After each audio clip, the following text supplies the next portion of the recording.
365 days, 12 months, and 1 year later in London.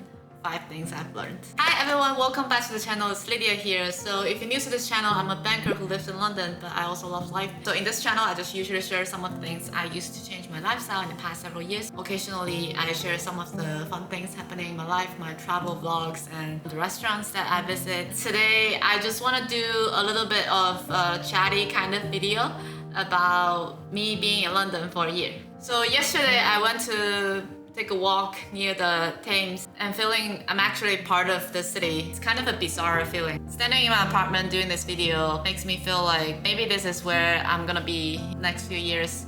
And looking at all my plants that's growing while my neighborhood has becoming more and more residential. I have made more friends now. I know my neighbors. I know who to talk to when I have a question in head. So all those feelings are pretty new. I would say that I have never envisioned myself to come to London. Neither do I really think that I will stay for another few years. But here we are. I just want to do a chatty kind of video. 365 days, 12 months, and 1 year later in London.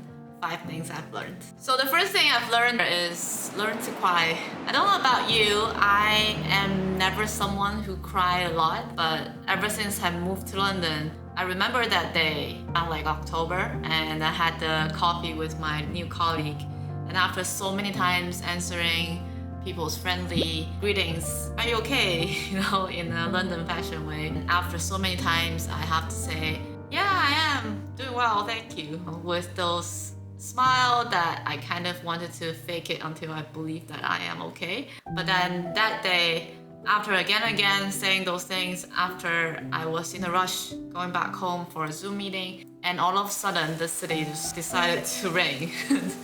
You know, now I sort of get used to it, but at that point, all the stress by moving from one place to another, getting a rental agreement to settle down, all those things just all of a sudden hit me. So without me knowing it, at the same time, my tear just rolled down to my face. At that point, I wasn't even feeling sad. I was like, I would just let it be because it's my body that really needed to get this release.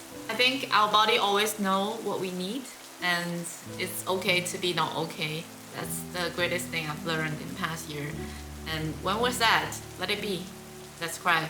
And learn to cry, learn to be okay, not to be okay. The second thing I've learned is learn to laugh. Moving to a new country all by myself is a bizarre feeling. A lot of times I feel like I'm just like a bystander watching the whole city moving around. And I was just somebody who's totally outside of this because I don't know that many people. Not many people know about me either. I can just go by my day completely in the background.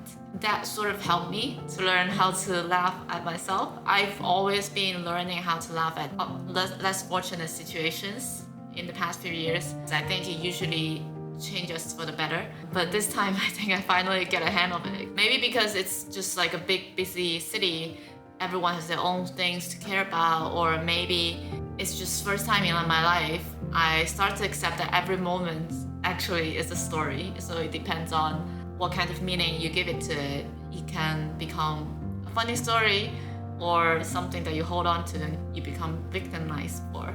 I realized I started to laugh at something that in the past I would feel so embarrassed and not being able to share with others, but now I'm just like, yeah, that's a funny story. And the most recent one is when I was in Greece. I was like in a rush to a group tour. I was actually trying to vlog everything, like where did I go past and stuff. And you know what's funny is because I went to this cafe at the bakery, I got a pain au chocolat and then I ate it. I didn't check at all, right? And I was by myself and nobody reminds me. And then I was just like, oh, this is the parliament, the people are interesting, and I'm going on my way to the group tour. I got to the gathering point for all the people to gather around for the group tour. I checked in, still nobody said a thing to me until I need to go to the bathroom. And then I saw my face, all the chocolate like all over my face. It's like a kid. I looked at myself, I started to laugh. I seriously, how could it be so funny? And I was like, I got to tell my friend, but I just went back to sit next to the other people who we are going to go on the same tour. I feel like it must be very interesting for them to see me like that as well. But in the past, I wouldn't be able to laugh at myself. That's probably because being able to see it from afar.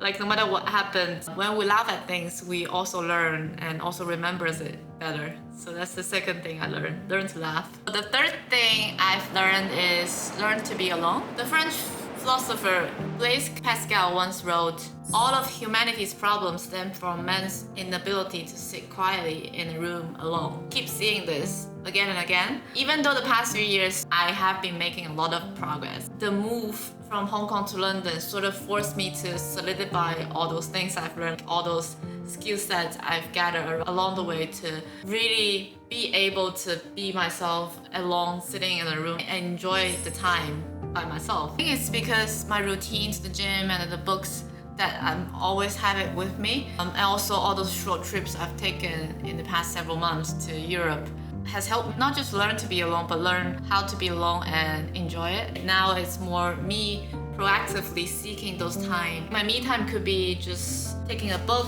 to a cafe and with my AirPods in, or just listen to the cafe music. It could be just a 45 minutes workout in the gym or 1 hour yoga at home. Sometimes I'll just walk through some parks in London just by myself, because all those solo trips I learned a lot to walk around and experience the city. Because of the beauty of being alone, the space in my head actually expanded, and it allows me to think on things that I actually care and the things that actually matter. The fourth one is learn to be open. Maybe it's for the same reason of being lonely is necessary. Learn to be open has helped me to review my emotions, my intentions, and what I really want in my life. Learn to be open means that I will cherish every interactions with everybody, even just a stranger. Sometimes you will never know what kind of conversation and what kind of opportunities it will open up. Even when you're having like just a 5-minute chat with a stranger, it could end up as you guys become friends, you can travel to places together. So I'm here with my new friend again. We met at Paros, Marie. We met at Paros, and then we're on the same boat back to Athens. And then now we're eating together, and later we're going to a bar. How nice it is to travel alone but meet new friends. Definitely. They keep in touch, they can provide you insights on things, they can maybe even bring you opportunities. I always try to be genuine. I will always try to be open to understand people's stories. London is really a diverse city. You will meet people from all cultures. Like everybody has their own story that makes that person who they are at that point in time. I also try to share my story with others. I try to share my upbringing, how I came here. I feel like it's so much easier now for me to share some of the emotions and some of the questions in my head and some of the things that I struggle with. They feel more open to me too. They want to share things with me, and that helped me in a new city to build like real friendships and the support system. Now I have friends in London. I know that there will be people I can just have a chat with. They will try to help me. They will try to comfort me. They will try to listen to me. So it's actually a great feeling. Learn to be open. The final thing I've learned is I finally learned to accept who I am. Just because all the things above, I learned to cry, I learned to laugh, I learned to be alone, I learned to be open. And throughout the process, I finally come to peace of who I am and come to peace of accepting who I am as a person. I might not be as successful as some of my friends are. I might not be following the socially recognized norm of all those life milestones in my current stage, but I am okay with that. Like now I am trying every day. I am not perfect for sure. As long as I'm trying, as long as I am growing, I start to accept that I need time to be on my own track. I start to be kinder to myself, to give myself some credits. I believe who I am. I know I'm not perfect, but I am on track, on my own track. That's everything I've learned in 1 year moving to London. 5 things. Learn to cry, learn to laugh, learn to be alone, learn to be open, and learn to accept who I am. If you like this video, please hit the like button and you can subscribe to my channel. I'll share a lot more in the future. If you're on this point already, really appreciate it. I'll see you next time.